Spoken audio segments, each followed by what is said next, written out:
Halo semuanya, anak-anak kelas 5. Pada hari ini saya akan mengulas kembali tentang bab 6, yaitu tentang Indonesiaku Kaya Raya.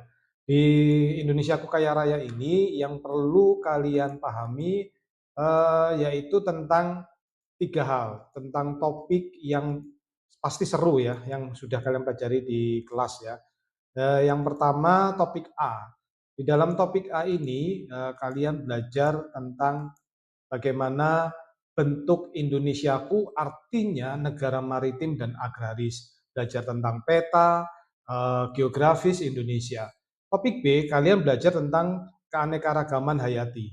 Di sana kalian belajar tentang genetiknya bagaimana, jenisnya bagaimana, kemudian ekosistemnya bagaimana.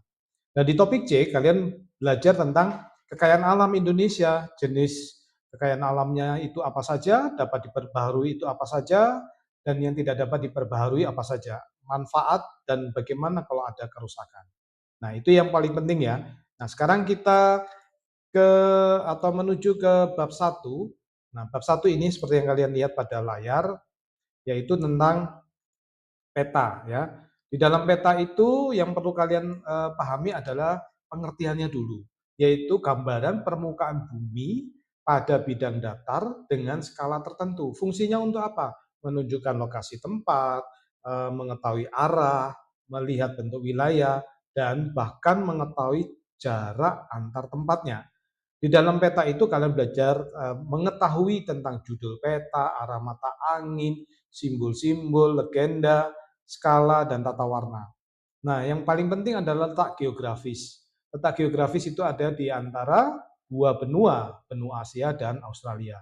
Dan terletak di antara dua samudra, yaitu Samudra Hindia dan Samudra Pasifik. Serta Indonesia terdiri kurang lebih 17.000 pulau. Oleh karena itu, Indonesia juga disebut dengan negara kepulauan. Nah, Indonesia juga disebut dengan negara maritim. Kenapa? Karena wilayah lautnya Indonesia luas daripada daratan. Hasil lautnya bagaimana? Kaya akan ikan, rumput laut, garam, mutiara, dan lain sebagainya. Ada transportasi laut, kapal, perahu yang menghubungkan antar pulau. Ada wisata bahari, laut yang indah, sehingga banyak panorama laut yang ada di Indonesia. Nah, yang kelima, kenapa Indonesia disebut negara agraris? Karena tanahnya subur, yaitu tanah vulkanik di Indonesia itu kan subur nih. Kemudian pertanian, yaitu menghasilkan kedelai, sayur, padi, jagung, dan buah.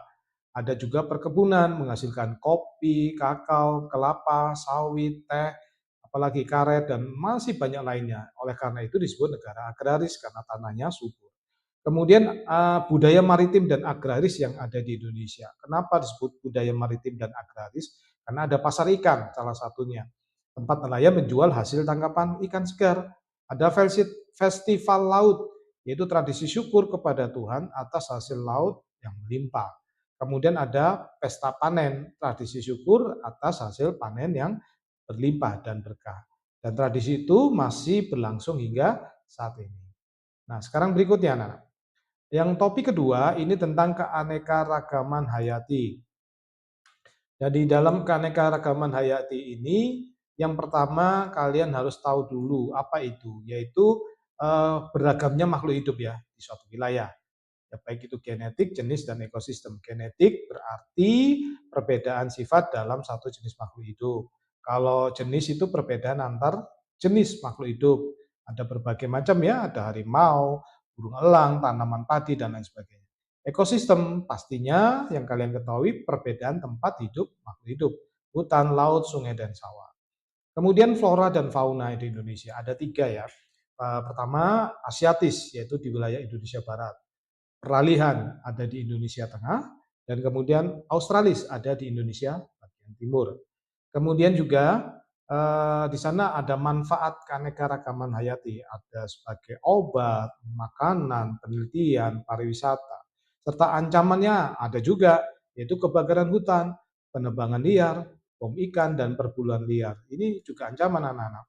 Kemudian kita harus lestarikan, caranya bagaimana? Menanam pohon kembali, menjaga hutan, tidak memburu hewan, bahkan menjaga laut. Nah, ada kelupaan nih, hewannya atau flora faunanya apa saja di Asiatis. Contohnya ada meranti, rotan, rafflesia, jati. Hewannya, faunanya, orangutan, gajah, badak, harimau. Kalau peralihan Indonesia Tengah, floranya ada cendana, anggrek, pala, eboni. Hewannya atau faunanya ada komodo, ada anoa, ada tarsius, ada babi rusa. Kemudian di Indonesia Timur atau Australis ada sagu, ada merbau, ada pandan, ada matoa. Kemudian faunanya ada cendrawasih, kasuari, kanguru pohon, dan kuskus. Ya, seperti itu ya. Sekarang kita beranjak ke sumber daya alam Indonesia. Ini bagian ketiga ya.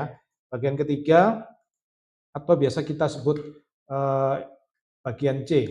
Nah, sumber daya alam itu adalah segala sesuatu yang berasal dari alam dan dimanfaatkan untuk memenuhi kebutuhan hidup manusia. Enak ya, dari alam loh ya, bukan kita yang menanam, tapi dari alam. Nah, kemudian sumber daya alam ini ada dua kelompok, yaitu dapat diperbaharui seperti air, tumbuhan, hewan, dan tanah. Tapi ada juga yang tidak dapat diperbaharui, artinya kalau habis ya sudah selesai. Contoh minyak bumi, batu bara, emas, dan gas alam.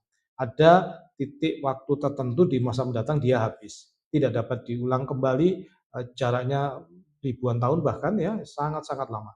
Kemudian yang berikutnya manfaatnya nih.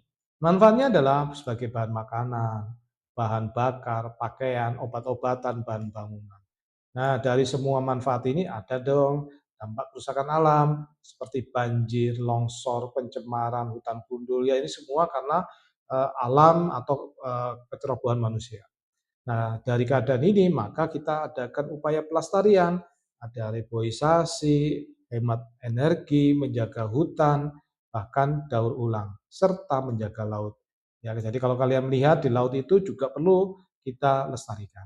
Nah, anak-anak, intinya di topik C ini kalian bisa memahami jenis sumber daya alam, manfaatnya apa saja, dan bagaimana melestarikan jika ada dampak kerusakan alam.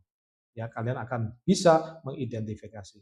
Itu semua setelah selesai kalian masuk ke seksi ke latihan soal. Ya, di sini di latihan soal ini kalian nanti bisa lebih memahami materi ya dengan cara mengulang kembali apa yang sudah kalian pelajari. Di situ ada 10 soal pilihan ganda ya.